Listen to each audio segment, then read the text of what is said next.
A and B react to form C according to the balanced equation above.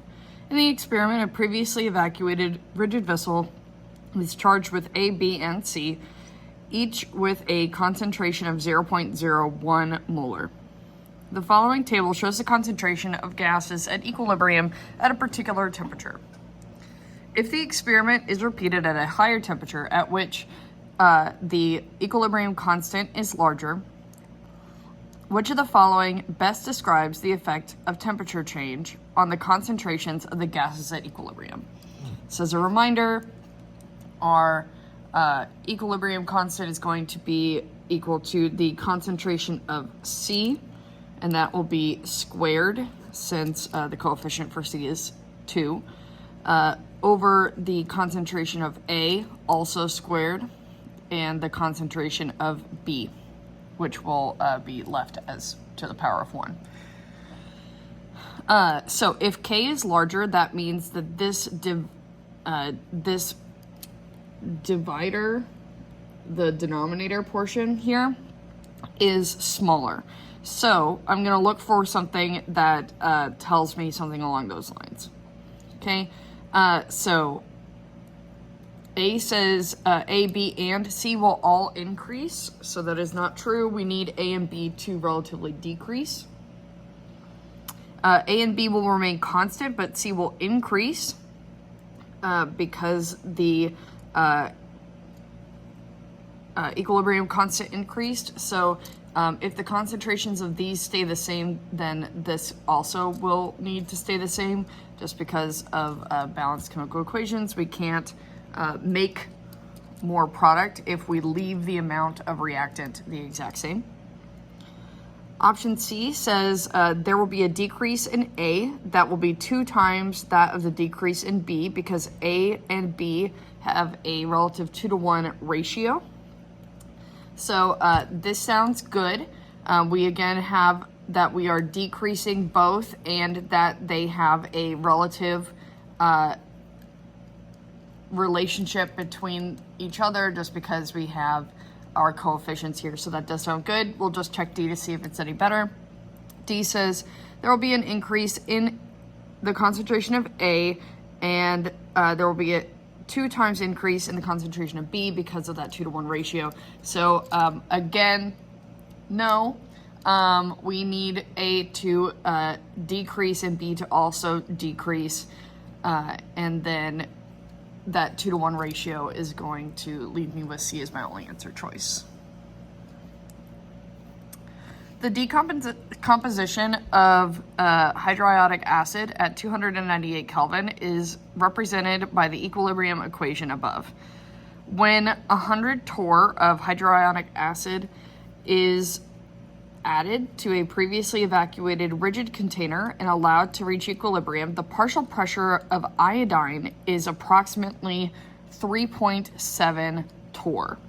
If the initial pressure of the hydriodic acid is increased to 200 torr and the process is repeated at the same temperature, which of the following correctly predicts the equilibrium partial pressure of iodine and why? Okay. So we are keeping the temperature the same. However, we are increasing our concentration of our hydriodic acid by approximately double. So double the pressure of the hydriodic acid, same temperature, which means that we will need a proportional increase for the hydrogen and iodide. Since we are dealing with a doubling of pressure and we need the top and bottom to also be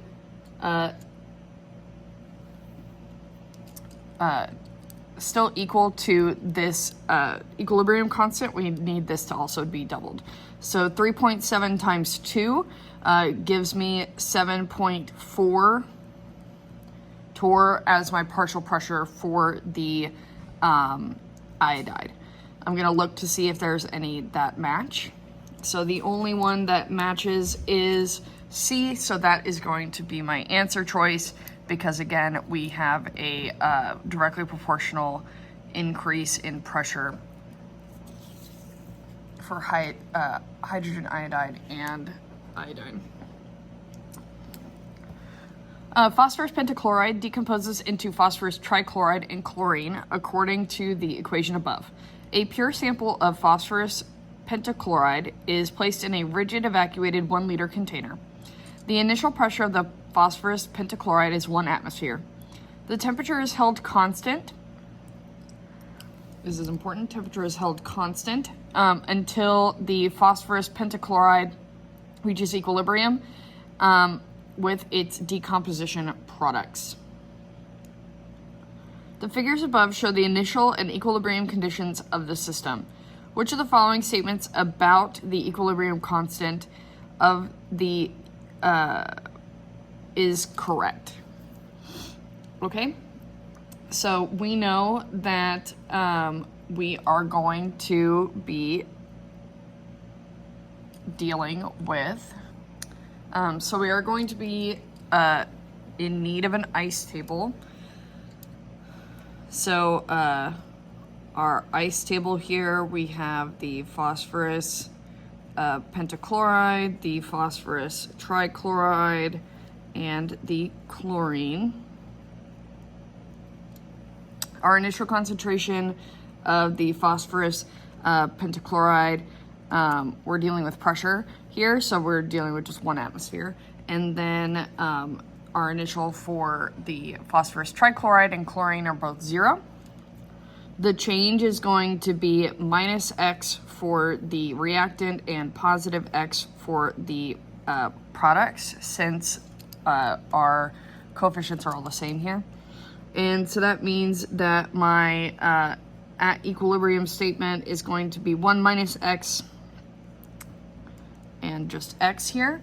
And then I know that my total pressure is 1.4, and that is equal to the 1 minus X plus X plus X, otherwise known as just 1.4 is equal to 1 plus X, since the negative X and positive X are going to cancel here.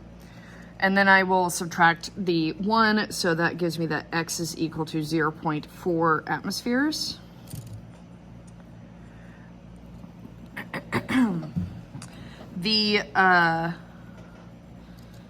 So that's going to be our pressure for the phosphorus trichloride and the chlorine. However, the phosphorus pentachloride is 1 minus X, and so 1 minus 0.4 gives me a grand total of 0.6. And since K is equal to that 0.4 times 0.4 divided by that 0.6. So again, I have the pressures of phosphorus trichloride and chlorine on top here being multiplied together. And then I'm dividing by my partial pressure from the phosphorus pentachloride, which again was 1 minus X. So 1 minus 0.4 equals 0.6. And then I can go ahead and plug that into the calculator.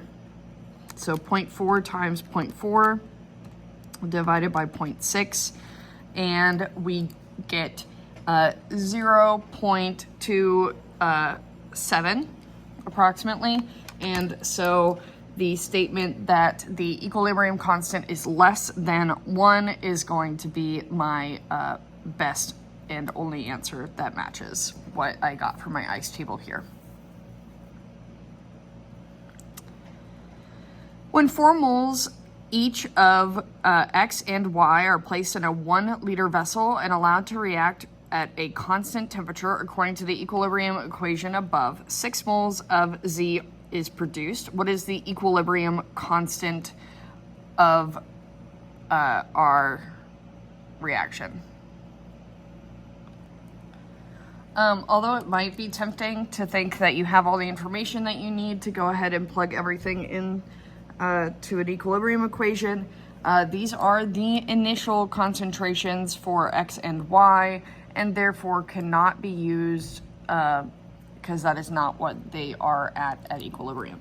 So I do in fact need an ice table, and we have X, Y, and then Z. And we do need to remember that it is 2Z there. So my initial concentration for X and Y are both 4, and my initial concentration for Z is 0. My change is going to be minus X for both X and Y, and I am going to be positive 2X for my Z, which means that at equilibrium I am 4 minus X for both X and Y, and then I am 2X for Z. Now we know that the 2X value is equal to 6 moles because that's what we ended up producing.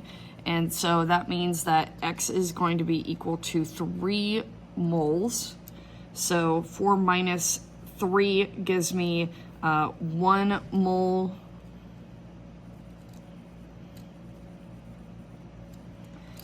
for both X and Y there.